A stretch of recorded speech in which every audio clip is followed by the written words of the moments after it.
Let's see the graph 2 and graph 3.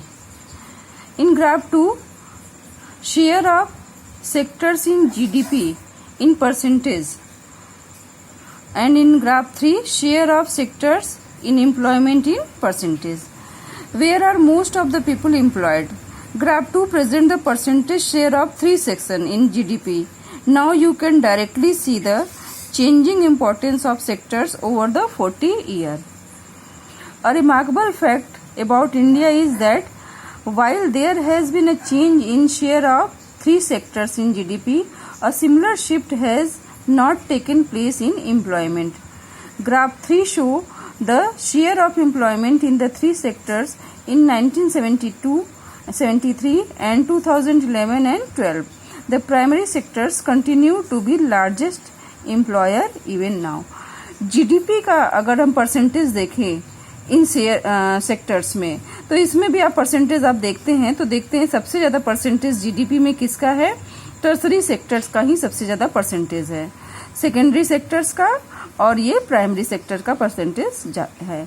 और इसी ढंग से इसमें देखिए तो टर्सरी सेक्टर का परसेंटेज ज़्यादा है और ये प्राइमरी का क्या हो गया है? कम हो गया है, और सेकेंडरी का क्या हो गया है? ये बढ़ गया है। इसमें देखिए प्राइमरी का सबसे ज़्यादा है, फिर उससे कम जो है सेकेंडरी का है, और उससे ज़्यादा सबसे ज़्यादा किसका है? टर्शरी का है। किसमें? 1973-74 में। लेकिन आप जिसके बाद देखते हैं 2013-14 में, तो सबसे कम परसेंटेज जो है, शेयर ऑफ परसेंटेज है, वो किसका हो गया है? प्राइमरी सेक्टर्स का है। फिर उसके बाद देखा जाए तो ये किसका है? सेकेंडरी का, और थर्ड जो है ये किसका है? ये टर्शरी का है। लेकिन एक बात ध्यान देने योग्य है कि इन सेक्टर्स का परसेंटेज जीडीपी में ग्रो किया है, बढ़ा है, लेकिन एम्प्लॉयमेंट यदि देखा जाए तो एम्प्लॉयमेंट अभी भी इंडिया में किस सेक्टर में सबसे ज़्यादा बढ़ी हुई है? प्राइमरी सेक्टर्स में ही बढ़ी हुई है। देखिए इसमें 1972 में भी एम्प्लॉय सबसे ज़्यादा लोग कहाँ थे? प्राइमरी सेक्टर में थे, और 11 और 12 में भी सबसे ज़्यादा जो है कहाँ पे लोग एम्प्लॉय हैं? प्राइमरी सेक्टर्स में ही हैं।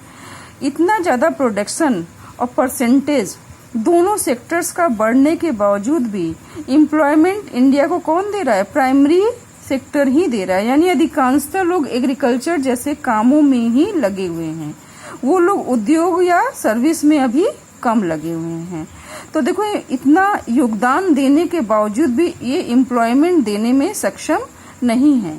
ज़्यादा से ज़्यादा लोग किस में लगे हुए हैं? प्राइमरी सेक्टर्स में ही लगे हुए हैं। अब इसका रीज़न देखिए इसमें दिया हुआ है, The industrial output or production of goods went by more than 9 times during the period. Employment in industry went up by around 3 times. 9 times बढ़ा है प्रोडक्शन उनका, लेकिन एम्प्लॉयमेंट कितना है? ओनली 3 times बढ़ा हुआ है। The same applied in tertiary sector as well. While the production in the service sector rose by 14 times, employment in the service sector rose 5 times. ये 14 गुना बढ़ा है सर्विस सेक्टर का जो है वो प्रोडक्शन जो है या परसेंटेज कितना बढ़ा है? 14 गुना बढ़ा है, लेकिन एम्प्लॉयमेंट को कितना दे रहा है? केवल 5 गुना ही 5 टाइम्स ही बढ़ पाया है। As a result more than half of the worker in the country are working in the primary sector, mainly in agriculture. आप सभी जानते हैं कि यहाँ आधे से अधिक लोग किसको वर्क करते हैं? एग्रीकल्चर में। Producing only A quarter of GDP, और जो जीडीपी का 1/4 ही कर पाते हैं। In contrast of this secondary and tertiary sector produce 4/5 of the produce, whereas they employ less than half of the people. जबकि इसकी तुलना में सेकेंडरी और टर्सरी सेक्टर सबसे ज़्यादा करते हैं, लेकिन केवल वो आधे लोगों को ही अपने यहाँ एम्प्लॉयमेंट दे पाते हैं। Does this mean that the worker in agriculture are not producing as much as they could? इसका मतलब ये है कि एग्रीकल्चर में लगे जो वर्कर्स हैं, जितना उनको प्रोड्यूस करना चाहिए, जितना प्रोडक्शन करना चाहिए, उतना वो प्रोडक्शन नहीं कर पा रहे हैं।